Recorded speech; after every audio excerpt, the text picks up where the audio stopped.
Hello dear students. ഇന്നത്തെ വീഡിയോയിൽ നമ്മൾ ഡിസ്കസ് ചെയ്യാൻ പോകുന്നത് മാനേജറിയൽ ഇക്കണോമിക്സ് ഇമ്പോർട്ടൻ്റ് ഏരിയ ആയിട്ടുള്ള കൺസ്യൂമർ ബിഹേവിയർ ആണ്.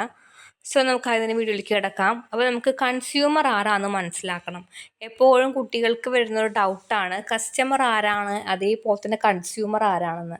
കസ്റ്റമർ എന്ന് പറഞ്ഞാൽ ആ ഒരു ഗുഡ്സ് വാങ്ങുന്ന വ്യക്തിയും കൺസ്യൂമർ എന്ന് പറഞ്ഞാൽ യൂസർ ഓഫ് ദി പ്രോഡക്റ്റുമാണ്. അപ്പോൾ എപ്പോഴും അത് നോട്ട് ചെയ്ത് മനസ്സിലാക്കി വെക്കേണ്ട ഒരു കാര്യമാണത്. ഇനി consumer is a person who buys goods and services for satisfaction. ആളുടെ സ്വയം സാറ്റിസ്ഫാക്ഷന് വേണ്ടിയിട്ട് അല്ലെങ്കിൽ പേഴ്സണൽ സാറ്റിസ്ഫാക്ഷന് വേണ്ടിയിട്ട് പ്രോഡക്റ്റ് വാങ്ങി യൂസ് ചെയ്യുകയും തന്നെ അതേപോലെ തന്നെ അത് കൺസ്യൂം ചെയ്യുന്ന വ്യക്തിയാണ് കൺസ്യൂമർ. മെയിൻ ഒബ്ജക്റ്റീവ് എന്ന് പറയുന്നത് get maximum satisfaction with limited expenditure ലിമിറ്റഡായി കുറച്ചുകൊണ്ട് മാക്സിമം സാറ്റിസ്ഫാക്ഷൻ ഉണ്ടാക്കിയെടുക്കുന്നതാണൊരു കൺസ്യൂമറുടെ ഒബ്ജക്റ്റീവ് എന്ന് പറയുന്നത്. ഇനി നമുക്ക് കോൺസെപ്റ്റ് ഓഫ് യൂട്ടിലിറ്റി പഠിക്കണം.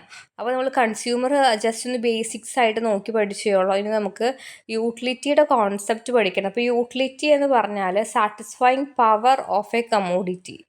അതായത് നമുക്ക് മെയിനായിട്ട് ഒരു അർത്ഥം നോക്കി വെക്കണം. യൂട്ടിലിറ്റി ഒരു ഉപഭോഗം എന്നാണ് ആ ഒരു വാക്കിൻ്റെ അർത്ഥം. അത് നമുക്ക് 3 തരത്തിൽ, ഇപ്പോൾ നമ്മളൊരു പ്രോഡക്റ്റ് വാങ്ങിയാൽ ആ പ്രോഡക്റ്റ് നമ്മൾ യൂസ് ചെയ്യണം. അപ്പോഴാണ് ആ ഒരു പ്രോഡക്റ്റിൻ്റെ ഒരു വാല്യൂ അല്ലെങ്കിൽ ഇൻഡെപ്ത് അവിടെ മനസ്സിലാവുകയുള്ളൂ. അപ്പോൾ യൂട്ടിലിറ്റി തന്നെ total utility, marginal utility and law of diminishing marginal utility, ഇങ്ങനെ 3 ടൈപ്സാണ് നമുക്ക് പഠിക്കാനുള്ളത്. സോ അതിൽ ഫസ്റ്റ് വൺ ആണ് total utility. Total utility means sum of utility from all units consume. നമ്മളൊരു പ്രോഡക്റ്റ് വാങ്ങി അതിൻ്റെ ഓൾ യൂണിറ്റ്സ് അവിടെ കൺസ്യൂം ആവുകയാണെങ്കിൽ that is total utility. Then next ആണ് marginal utility. Marginal utility means change in total utility from consuming one more unit. അതായത് change ചെയ്യുക, total യൂട്ടിലിറ്റിനെ കൂടായിട്ട് ഒരു additional ആയിട്ട് ഒരു നമ്മൾ കൺസ്യൂം ചെയ്യുന്നുണ്ടെങ്കിൽ ദാറ്റ് ഈസ് മാർജിനൽ യൂട്ടിലിറ്റി. ഇപ്പോൾ ഫോർ എക്സാമ്പിൾ പറയുകയാണെങ്കിൽ നമ്മളൊരു ഡയറി മിൽക്ക് കൺസ്യൂം ചെയ്യാൻ വാങ്ങി, സോ അത് കൂടായിട്ട് അത് ഫുള്ളി കൺസ്യൂം ചെയ്തു, അത് കൂടായിട്ട് വേറെ എക്സ്ട്രാ ഒരെണ്ണം കൂടി നമ്മൾ വാങ്ങിയാൽ അതാണ് നമ്മുടെ മാർജിനൽ യൂട്ടിലിറ്റി എന്ന് പറയുന്നത്. ലാസ്റ്റ് വരുന്നതാണ് law of marginal utility. Law of diminishing marginal utility for example പറയുകയാണെങ്കിൽ നമ്മൾ ഡെയിലി നമുക്ക് ഫസ്റ്റ് ഒരു ഫുഡ് കഴിക്കുമ്പോൾ ഉണ്ടാകുന്ന ഒരു ഇമ്പ്രഷൻ ഡെയിലി കണ്ടിന്യൂസ് ആയി കഴിക്കുമ്പോൾ കിട്ടില്ല. So that is law of diminishing marginal utility. അതായത് നമ്മളിപ്പോൾ ഒരു ഫുഡ് നമുക്ക് ഒരു ബിരിയാണി എടുക്കാം. നമുക്ക് ബിരിയാണി നമ്മൾ ഫസ്റ്റ് ഡേ കഴിച്ചു, സെക്കൻഡ് ഡേ കഴിച്ചു, തേർഡ് ഡേ കഴിച്ചു, ഫോർത്ത് ഡേ കഴിച്ചു, നമ്മൾ ഓരോ ഡെയിലി ഇത് കൺസ്യൂം ചെയ്യുമ്പോഴും അതിൽ ഡിഫറൻസുകൾ വരും.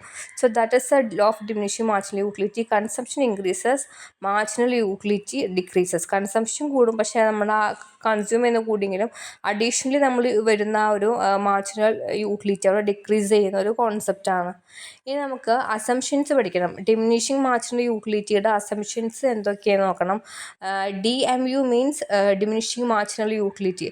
സോ ദ ഫസ്റ്റ് അസംഷൻ എന്ന് പറയുന്നത് റാഷണൽ കൺസ്യൂമേഴ്സ് ആയിരിക്കാം. അതേപോലെ തന്നെ all units of same quality, എല്ലാം സെയിം ക്വാളിറ്റി യൂണിറ്റ്സ് ആയിരിക്കാം. നോ ടൈം ഗ്യാപ്പ് ബിറ്റ്വീൻ കൺസംഷൻ്റെ ഇടയിൽ there is no time gap എന്ന് പറയുന്നത്. Then utility measurable in numbers. Utility measure ചെയ്യുന്നത് നമ്പേഴ്സിൻ്റെ ബേസിലാണ്.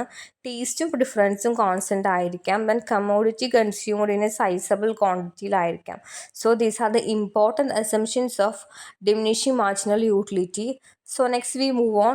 Relation between total utility and marginal utility. ഇത് ഷോർട്ട് ഫോം ആണ്. ടോട്ടൽ യൂട്ടിലിറ്റിയുടെയും അതേപോലെ തന്നെ മാർജിനൽ യൂട്ടിലിറ്റിയുടെയും ഷോർട്ട് ഫോം നോക്കി വെക്കണം. എക്സാമിനകത്ത് ഷോർട്ട് ഫോം കണ്ടാൽ നിങ്ങൾക്കത് ഐഡൻറ്റിഫൈ ചെയ്യാൻ വേണ്ടി പറ്റണം. MU curve slopes downward. Marginal യൂട്ടിലിറ്റിയുടെ കർവ്സ് സ്ലോപ്പ് ഡൗൺവേർഡ്സ് ആണ് വരുന്നത്.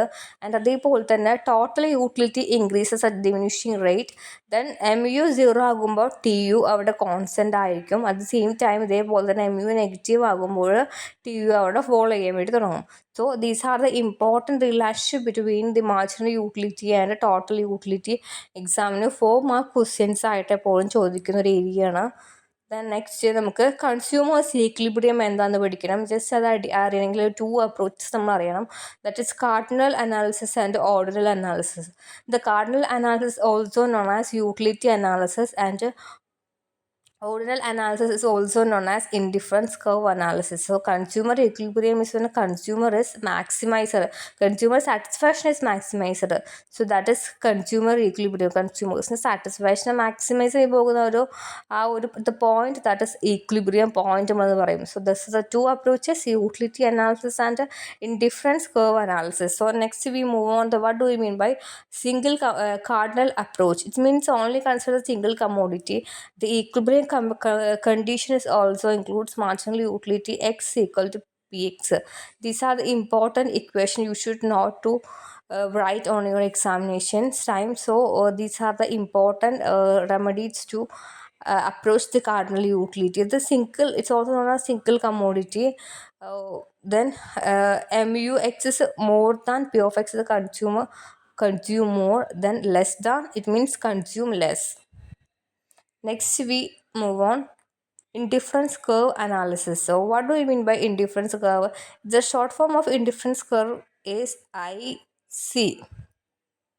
Indifferent curve shows the combination of goods giving equal satisfactions. Equal satisfactions അവിടെ ഗിവ് ചെയ്യുന്ന ഒന്നാണ് ഇൻഡിഫറൻസ് കർവ്. സോ ആ കർവിൻ്റെ ഒരു ഇമേജ് ഇങ്ങനെയാണ് വരിക. ഇതാണ് ഇൻഡിഫറൻസ് കർവ്. സ്ലോപ്സ് ഡൗൺവേർഡ് ആയിരിക്കാം. L2R റൈറ്റ് ഡൗൺവേർഡ്, റൈറ്റ് സൈഡിലേക്ക് ഡൗൺവേർഡ് ആയിരിക്കാം.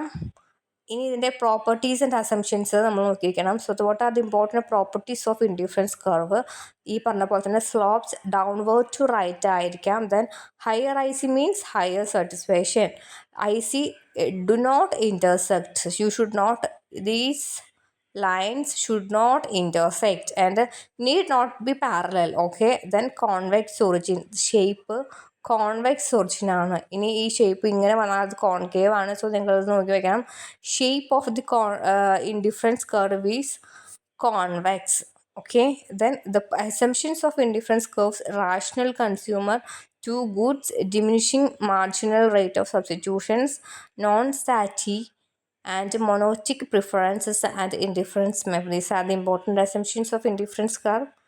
Next we move on budget line and budget set. So what do you mean by budget set? Budget set and budget lines are basically two different terms. Already the budget set means affordable combinations and the budget line means combination of two goods purchasable with income. Equations you should note: P1 x1 plus P2 x2 equal to M. Next, shift in budget line: income upward and income downward. So income upward ആകുമ്പോൾ it's line shift outward. Then income downward means income down ആകുമ്പോൾ then line shift inward. There is a price change or rotation of the budget line. These are the important concepts related to budget line and shift, the night meaning. So next, what do we mean by consumer equilibrium? That's ordinal approach. Ordinal approach and cardinal approach are two important approaches. We already discussed this first page. This is a consumer equilibrium, two approaches of consumer. First one cardinal and second one indifference curve. Indifference curves we already know. Then next we discuss consumer's equilibrium, that's ordinal approach.